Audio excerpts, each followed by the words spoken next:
Bom dia, bom dia, bom dia, meu irmão. Paz e graça, Deus abençoe você e toda a sua casa, em nome de Jesus. Em nome de Jesus. Eu falo todo dia paz e graça para vocês. Falei pouco tempo atrás a respeito da paz.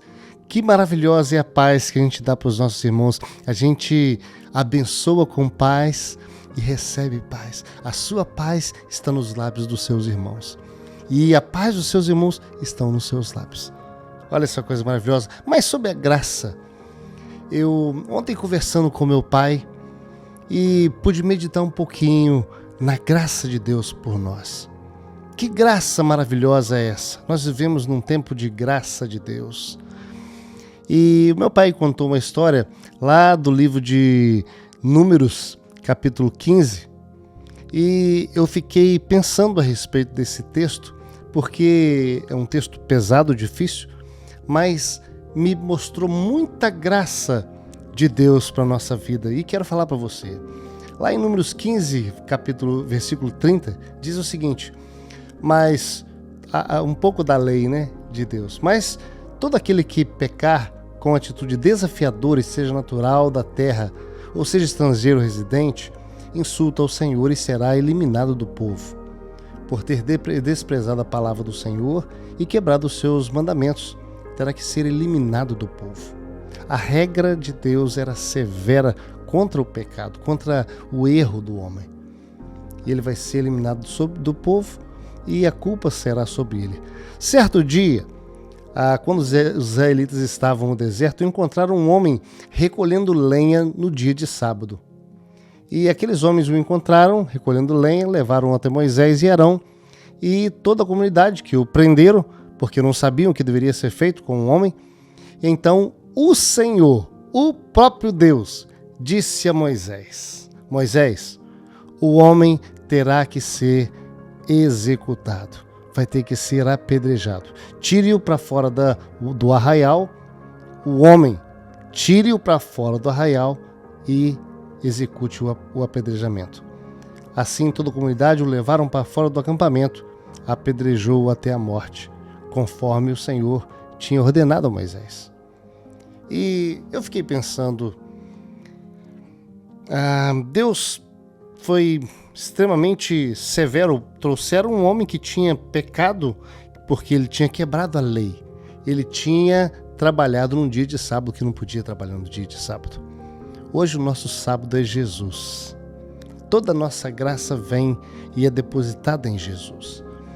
Então, aí você me pergunta, Davidson, mas então Deus ficou mais à vontade agora com o pecado, ele aceita agora o pecado, porque, poxa, o que tem dentro da igreja tem adultério, tem inveja, tem ciúme, tem contenda. Pensa na sua vida, o que você já fez até o dia de hoje? Se você já falou alguma mentira, se você já fez alguma fofoca, se você já falou mal de alguém, já levantou falso testemunho, já adulterou, já se prostituiu, se você já olhou para a mulher de alguém ou para o marido de alguém com intenções ruins no coração, e aí você pode imaginar tudo enquanto é forma de pecado do menor ao maior, não faz diferença para Deus, continua sendo pecado. E Deus não modificou nem um pouquinho. Ele continua sendo o mesmo Deus, santo, santo, santo, justo e que rejeita o pecado completamente. Nele não há impureza, nele não há erro, nele não há injustiça, nele não há pecado, nele não há nada de mal. É simplesmente assim, o amor, perfeição, e Deus rejeita o pecado. Deus abomina o pecado. Então, Deus, o que aconteceu? Por que eu pequei tanto na minha vida e não morri, não aconteceu, não fui fulminado? E é aí que entra a graça de Deus na nossa vida. Toda essa graça de Deus culmina em Jesus. Toda essa graça de Deus é quando Ele envia o próprio Filho dele para morrer por nós. Mas por quê? O texto diz que o próprio Deus disse assim, que sem derramamento de sangue não tem remissão de pecado. Se não houver sangue derramado, se alguém não morrer, pecado não pode ser perdoado. A alma que pecar, essa morrerá. Ou seja, você pecou, você tinha que morrer. Davidson pecou, pequei. Tinha que morrer. Eu tinha que morrer. Eu tinha que ter morrido muito tempo atrás.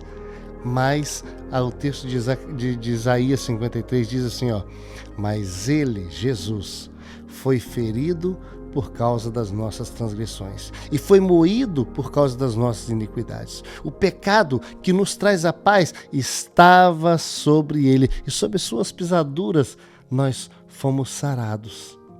Todos nós andávamos desgarrados como ovelhas, que cada um se desviava pelo seu próprio caminho, mas o Senhor fez cair sobre ele a iniquidade de todos nós. Isaías 53.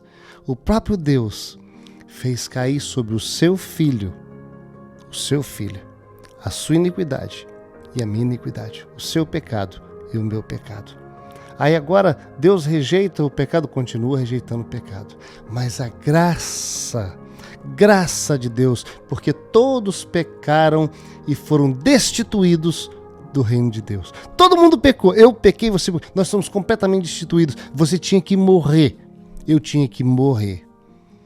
Mas ele amou o mundo de tal maneira que deu seu Filho unigênito, para que todo aquele que nele crê não perecesse, mas tivesse a vida eterna. Todo aquele que cresce em Jesus teria vida eterna. Então esse homem morreu no sábado, eu deveria morrer também. Por uma mentirinha, por uma contenda, por um ciúme, por uma inveja, seja porque uma só era o suficiente. Não tem nada nesse mundo que ia pagar o preço da minha mentira. Nada nesse mundo que paga o preço de um pecado só meu. Por um pecado, a Bíblia diz que por um homem entrou o pecado, um pecado só. É o suficiente para destituir todo mundo da presença de Deus, para afastar todo mundo. Mas também por um homem, por Jesus, entrou a salvação. Veio perdão completo. O Verbo que se fez carne e habitou entre nós. Nós vimos a glória do unigênito do Pai. Aleluia, cheio de graça e de verdade. Oh, aleluia. Oh, que coisa boa falar sobre isso. Falar sobre a graça, sobre o perdão de Jesus. Oh, aleluia, Jesus. Que coisa boa falar sobre isso.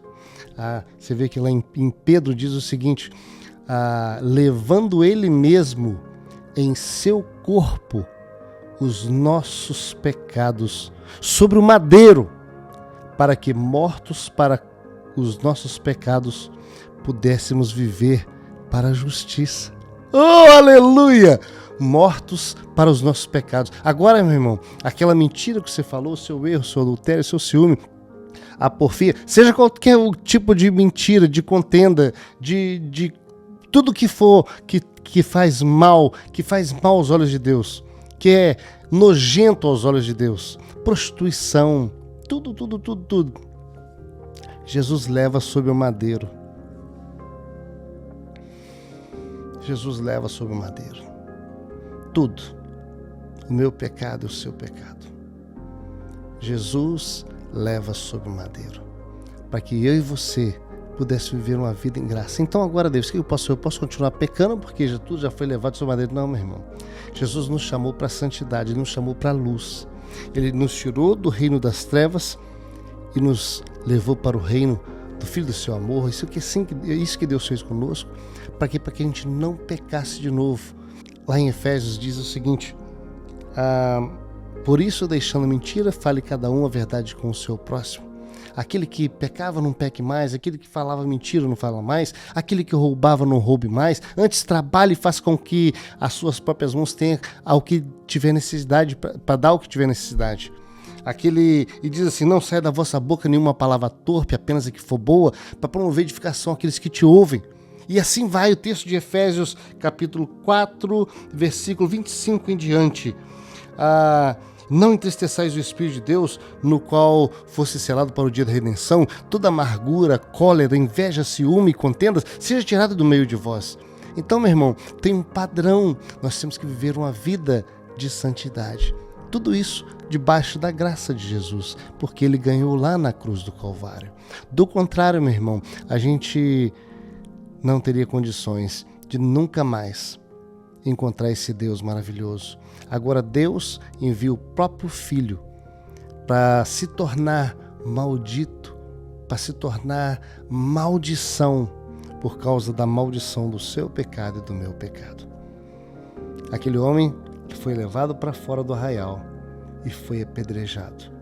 E eu fiquei pensando, depois que meu pai conversou comigo, tanta graça que Jesus derramou na minha vida. Qual o valor desse sangue de Jesus para cobrir todos os meus pecados? Pecado após pecado, pecado após pecado. E você pode olhar pelos seus pecados agora, aquilo que você fez. Eu sei que já foram perdoados. O sangue de Jesus tem poder para perdoar os seus pecados desde o dia que você nasceu até hoje. Até o dia que você morrer, tem o mesmo poder. Mas você foi chamado para viver nele, purificado nele, não vivendo no pecado. Aquele que permanece na prática do pecado nunca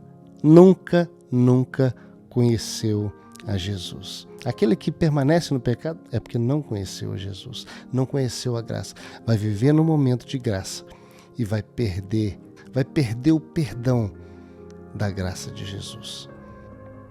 Em nome de Jesus, meu irmão, que você entenda que graça não é de graça.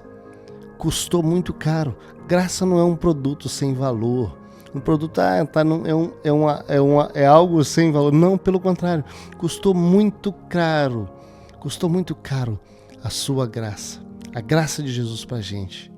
Custou muito caro.